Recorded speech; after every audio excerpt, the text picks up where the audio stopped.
With KMZU News, I'm Sandra. A person was trapped today after a 10-foot trench collapsed in a new housing development in the northern part of Kansas City.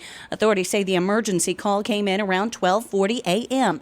Nathan Dugan, a supervisor for the Metropolitan Ambulance Services Trust, said he didn't know the name of the trapped person or whether the individual was a construction worker. The owner of a medical supply business was sentenced in federal court for his role in a scheme to defraud Medicare of millions of dollars through a program that provides motorized wheelchairs to patients. Kennedy Igbokwe, 29, a citizen of Nigeria, was sentenced by U.S. District Judge Gary A. Fenner this morning to 5 years and 3 months in federal prison without parole. The court also ordered Igbokwe to pay $750,000 in restitution and to forfeit to the government $500,000 in all the funds in a bank account. Schlossman noted that today's sentence is the harshest penalty provided under the federal sentencing guidelines.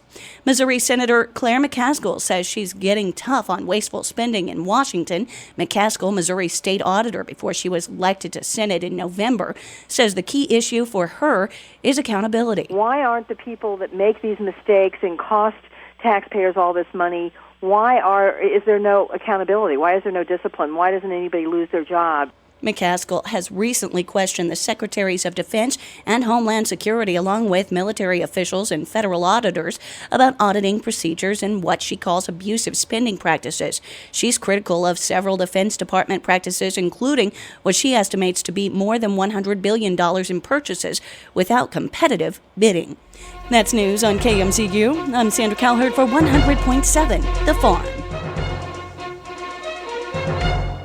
With your KRLI Financial Update, I'm Sandra Calherd. Stocks turned in a mixed showing today, with the Dow Industrials losing ground after 4 straight record-high closes.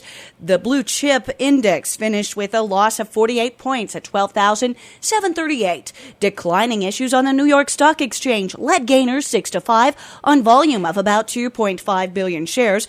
Nasdaq Composite Index was up 5 points at the 2,518 level, with roughly 2 billion shares traded, and the S&P 500 dropped 2 points, closing at 1,457. That's your KRLI Financial Update. I'm Sandra Calherd.